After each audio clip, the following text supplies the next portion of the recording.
bukan sibuk meniup lilin, apalagi giginya kanan sudah gigi palsu.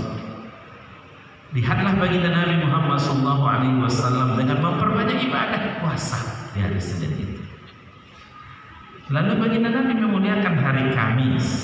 Kenapa? Dan bahkan baginda Nabi berpuasa pada hari Kamis. Rakib hati setiap kita full non-stop mencatat amal perbuatan kita setiap hari. Dan di hari Kamis nanti petang sore hari ia merekapitulasi dan melaporkan amalan kita kepada Allah Subhanahu wa taala. Baginda Nabi Muhammad sangat senang kalau di ujung laporan itu happy ending. Baginda Nabi berpuasa pada hari Kamis. Datang hari Jumat full beribadah. Sayyidul Ayyam.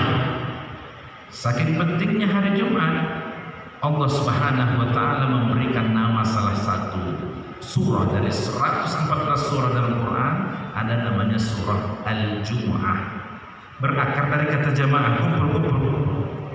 Ibu-ibu mungkin berkomentar, kenapa kumpul? Kami tidak ikut kumpul. Boleh. Tapi bagaimana ibu-ibu ikut berjumat sementara tempat mereka juga dipakai oleh bapak-bapak? Kalau ada tempat yang safety, aman, boleh. Di Masjid Nabawi, di Masjidil Haram adalah ibu-ibu salat Jumat. Apakah mereka wajib untuk mengganti salatnya setelah sampai ke rumah kembali di rumah? Oh tidak, itu sudah masuk salat zuhur. Bapak Ibu yang dimuliakan Allah Subhanahu wa taala, saking pentingnya hari Jumat full beribadah, Ibnu Qayyim Al-Jauziyah mengumpulkan hadis-hadis Nabi. Aktivitas di hari Jumat banyak sekali sampai 25 halaman. Membaca surah Al-Kahfi di hari Jumat, memperbanyak selawat dan salam ke atas Nabi di hari Jumat, menggunting kuku di hari Jumat, sunnah untuk mandi di hari Jumat, kemudian memperbanyak langkah menuju masjid di hari Jumat, Jumat mubarakah dengan banyak bersedekah di hari Jumat. Bapak-bapak datang ke masjid, dengarkan khatib berkhutbah agar anak-anak dapat diarahkan, keluarga dapat diarahkan dengan apa yang disampaikan oleh khatib. Saking pentingnya hari Jumat, masih ada yang jual beli azan Jumat berkumandang, itu bisa berakibat fatal. Sementara ulama fikih berkata bisa batal, tidak sah jual belinya. Berlandaskan satu ayat dalam surah Al-Jumu'ah, ya ayyuhalladzina amanu iza nudiya lis-salati min yaumil jumu'ati fas'au ila dzikrillah wazarul bai'. Wahai sekalian orang beriman, apabila diseru azan Jumat telah berkumandang, fas'au ila dzikrillah, segera untuk menuju ke masjid mengingat Allah Subhanahu wa taala, wazarul bai', dan tinggalkan jual beli. Berdasarkan informasi ayat Al-Qur'an yang sangat jelas itu, maka ada sementara ulama berpendapat bahwa yang masih tetap berniaga jual beli azan setelah berkumandang itu bisa batal, tidak sah jual belinya, kecuali bapak-bapaknya digantikan oleh ibu-ibu, mereka tidak wajib kewajiban untuk sholat Jumat. Itu hari Jumat. Hari Sabtu tiba, hari istirahat. Ada yang berkata firman Allah dalam ayat Al-Quran, wa ja'alna naumakum subata, kami jadikan tidur kalian istirahat. Kata subata sementara ulama bahasa berpendapat berakar dari kata Sabtu. 5 hari kerja, 1 sayyidul ayyam, hari full beribadah, 1 hari istirahat. Itu semua telah ditetapkan oleh Allah. Kapan dibuat oleh Allah? Ketika Allah menciptakan langit dan bumi. Ketika Allah Subhanahu wa taala mengatakan inna iddatash syuhuri 'indallah, perkataan 'indallah itu menunjukkan keistimewaan. Seremonial keagamaan kita itu identik dengan bulan-bulan Hijriah. Bulan puasa pasti bulan Ramadan sampai hari kiamat. Kalau kita mengatakan bulan puasa bulan Maret, tahun depan bisa berubah. Tahun 2 tahun 3 tahun bisa maju 10 hari. Hari Raya Idul Adha pasti bulan Zulhijjah. Karena bulan-bulan Hijriah inilah yang identik dengan apa yang disebut dengan seremoni keagamaan kita. Adapun bulan-bulan Masihiyah, Januari, Februari itu adalah nama-nama dewa yang dipuja-puji oleh bangsa Romawi zaman dahulu kala. Bapak-bapak, ibu-ibu, hadirin dan hadirat sekalian yang dimuliakan Allah, lalu Allah menyambung ayatnya, minha arba'atun hurum. Dari 12 bulan yang disebutkan, ada 4 bulannya di mana Allah mengistilahkan dengan bulan haram. Kenapa bulan haram?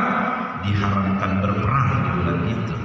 yang mengerjakan amal soleh ibadah pada 4 bulan tersebut dilipat gandakan pahalanya oleh Allah Subhanahu wa Ta'ala. Tapi jangan coba-coba bikin dosa, bikin maksiat, berbuat kesalahan pada 4 bulan haram itu, maka Allah juga akan melipat gandakan dosa-dosanya. 4 bulan haram itu adalah 3 bulan berturut-turut dan 1 bulan di tengah, Zulqa'dah, Zulhijjah, Muharram. Sekarang kita berada pada bulan yang diharamkan, yang disebut dengan bulan haram, min Ashhurul Hurum, dan satu lagi adalah bulan Rajab. Keutamaan bulan haram yaitu bulan Muharram yang sekarang kita lakukan, bila kita beribadah meningkatkan amal soleh dilipat gandakan pahalanya oleh Allah Subhanahu wa Ta'ala. Ditambah pula 10 hari pertama bulan ini, bulan Muharram, itu Allah Subhanahu wa Ta'ala bersumpah walayalin asr, demi 10 malam. Ulama tafsir memang berbeda pendapat. Ada pendapat pertama bahwa walayalin asr 10 akhir Ramadan, walayalin asr 10 awal bulan Zulhijjah, karena ada hukumnya Arafah, mabit di Muzdalifah, mabit di Mina. Dan pendapat ketiga walayalin asr 10 malam, yang dimaksud 10 malam Muharram, awal bulan Muharram, karena ada Asyura di mana Allah memberikan kemenangan kepada para nabi-nabinya pada 10 Muharram itu. Nabi Ibrahim dibakar oleh api, lalu apinya tidak mau membakar Nabi Ibrahim. Bila kejadiannya Asyura 10 Muharram. Nabi Yunus bin Matta diterkam oleh ikan hiu, tapi masih bisa selamat dan bisa kembali berdakwah di negeri Ninawa. Kapan kejadiannya? 10 Muharram, Asyura. Ulama ada yang berkomentar, Nabi Yunus itu selalu ingat Allah di waktu lapangnya. Maka ketika ia berada di tempat yang sesak di dalam perut ikan itu, maka doa-doanya didengar oleh Allah. Pesan moralnya adalah ingatlah Allah di waktu lapang, supaya Allah mengingat kamu di waktu sempit. Nabi Musa alaihissalam, ia dikejar oleh Fir'aun dan bala tentaranya, lalu sampai di depan pantai lautan dalam, sementara mundur ke belakang musuh sedang mengintai. Maka Allah Subhanahu wa Ta'ala memberikan kemenangan, tongkatnya bisa membelah lautan yang membuat mereka selamat dalam perjalanan itu. Tetapi itu jalan hanya dipersembahkan kepada Musa dan bala tentaranya ketika tentara Fir'aun dan tentaranya lewat bertepuk kembali lautan itu. Bila kejadiannya Asyura 10 Muharram. Oleh karena itu umat-umat terdahulu juga sudah mengetahui ini. Ada bulan haram, tidak boleh berperang, dan bahkan mereka telah berpuasa pada setiap tanggal 10 Muharram ini. Baginda Nabi Muhammad menyampaikan agar berbeda umat Muhammad dengan umat-umat sebelumnya dari bangsa Yahudi dan Nasrani. Tahun depan kalau bertemu kalian dengan bulan Muharram akan berpuasa 2 hari, 9 dan tanggal 10, Tasu'a dan Asyura, atau tanggal 10 dan tanggal 11. Cuma baginda Nabi Muhammad setelah disampaikan itu, umurnya pendek, tidak sampai pada bulan Muharram tahun depan sudah meninggal dunia. Tapi sangat jelas pesannya untuk adalah beribadah tanggal 9, tanggal 10 atau tanggal 10 dan tanggal 11 bulan Muharram. Bapak-bapak, ibu-ibu, hadirin dan hadirat sekalian yang dimuliakan Allah, wa dzalika dinul qayyim. Allah menyebutkan inilah ajaran agama kalian yang lurus. Tidak boleh berperang dan mengerjakan amal soleh, menghindarkan dosa dan maksiat pada 4 bulan haram yang disebutkan. Bagaimana kalau seseorang dia tidak mau berperang tapi diperangi, musuh-musuh akan memerangi, padahal bulan adalah pada bulan haram. Allah berfirman, wa qatilul musyrikina kafatan kama yuqatilunakum kafa. Perangilah musyrikin itu secara keseluruhan bersama-sama sebagaimana mereka memerangi kalian bersama-sama.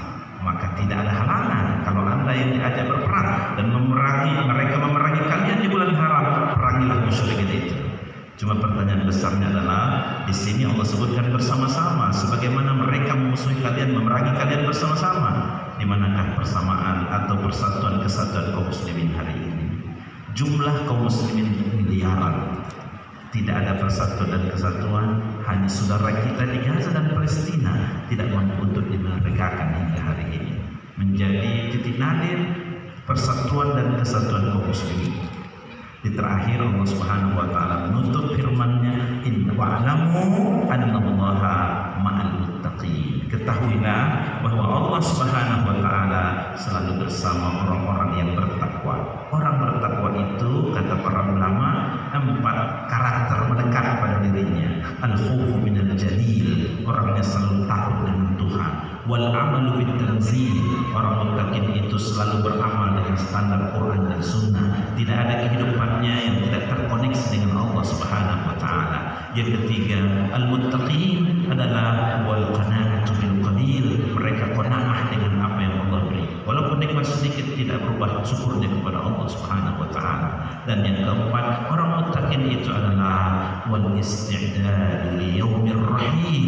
Mereka selalu fokus perhatian untuk bekal akhiratnya. Fa'tabiru ya ulil absar la'allakum turhamun. Wabillahi taufiq wal hidayah. Assalamualaikum warahmatullahi wabarakatuh.